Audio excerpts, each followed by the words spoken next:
சிங்கமும் புலியும் சேர்ந்து கூட்டணியை வச்சு 2026 தேர்தலில் நாங்கள் சந்திக்க போகிறோம், மிகப்பெரிய வெற்றியை பெற போகிறோம்னு சொல்லி பேசியிருக்கிறாரு விருதுநகரனுடைய மாவட்ட செயலாளர் ராஜேந்திர பாலாஜி. அதிமுகவில் அவ்வப்போது மாற்றங்கள் ஏற்படும் போதெல்லாம் தனக்கு எது லாபமோ அதுக்கு தகுந்த மாதிரி இடத்த மாற்றிக்கிட்டே போகிறவர் தான் அவர் ராஜேந்திர பாலாஜி.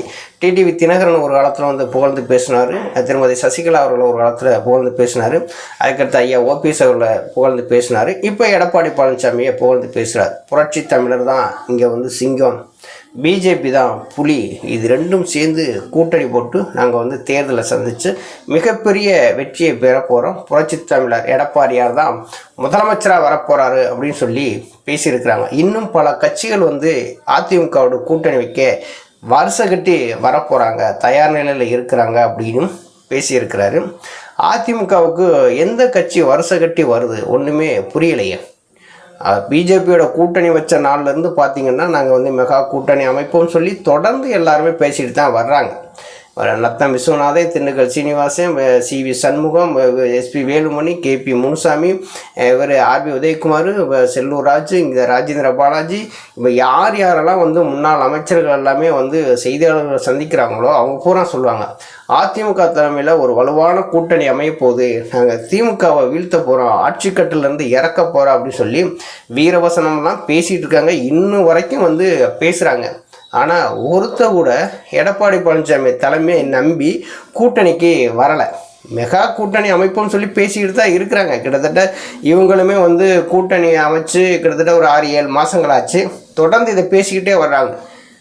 எங்கள் தலைமையில் மெகா கூட்டணி அமைக்கும் அப்படிலாம் சொல்லி பேசுகிறாங்க.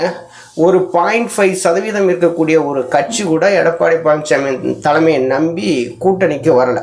இதில் வேற பிஜேபி புலியாம், எடப்பாடியார் சிங்கமா, இவங்க 2 பேரும் சேர்ந்து ஒரு வலுவான ஒரு கூட்டணி அமைச்சு வெற்றி வர போகிறோம் அப்படிங்கிறாங்க. எடப்பாடி பழனிசாமியுடைய தலைமையை நம்பி யாரும் கூட்டணிக்கு வரமாட்டாங்க அப்படிங்கிறது நிதர்சனமான உண்மை. ஏன்னா தலைமை நல்லா இருந்தால் தானே கூட்டணிக்கு வருவாங்க. தலைமை சரியில்லைன்னா கூட்டணிக்கு வரமாட்டாங்க. அதிமுகவோட கூட்டணி வைக்கிறதுக்கு ஒரு சிறு கட்சிகள் வந்தாலுமே அந்த தலைமை நம்பிக்கைக்குரிய தலைமையாக இருந்தால் தான் கூட்டணிக்கு வருவாங்க. இப்போ திமுகவுடைய எதிர்ப்பு மக்கள் மத்தியில் கிளம்பிருச்சு. அந்த எதிர்ப்பு வாக்குகளை அறுவடை செய்கிற அளவுக்கு, அதை கவர்ற அளவுக்கு எடப்பாடி பழனிசாமி ஒரு ஆளுமையாக இருக்காருன்னா கண்டிப்பாக இல்லை.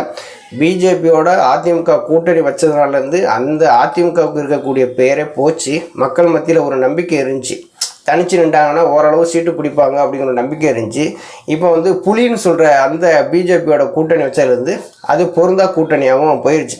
பல இடங்களில் ராஜேந்திர பாலாஜி இப்படி தான் பேசிட்டு வர்றாரு. மோடி எங்களுக்கு டாடி அப்படின்னு சொல்லி பேச ஆரம்பிச்சார். முந்தைய ஒரு காலத்தில் பேசினார் இல்லையா, எல்லாம் மேலே இருக்கிறவன் பார்த்துக்குறோம் அப்படின்னு சொல்லி பேசினாங்க. அதிமுக ஆட்சி காலத்தில் மேலே யார் இருந்தால் பிஜேபி இருந்துச்சு. பிஜேபி சொல்படி தான் கேட்டு எடப்பாடி பழனிசாமி ஆட்சி நடத்தினார். அவரோட ஒரு இதில் மேடையில் பேசியிருப்பார், நாங்கள் பிஜேபிக்கு நன்றி கடன் பட்டிருப்போம் அப்படின்னு சொல்லி பேசியிருப்பார். பிஜேபி தான் அந்த ஆட்சியை காப்பாற்றி கொடுத்தது அப்படின்ட்டு. ஐயா ஓபிஎஸ் அவர்கள் 11 எம்எல்ஏக்களை கொண்டு கொடுத்ததுனால தான் அந்த ஆட்சியை காப்பாற்ற முடிஞ்சது. நன்றி மறந்தவர் தான் எடப்பாடி பழனிசாமி.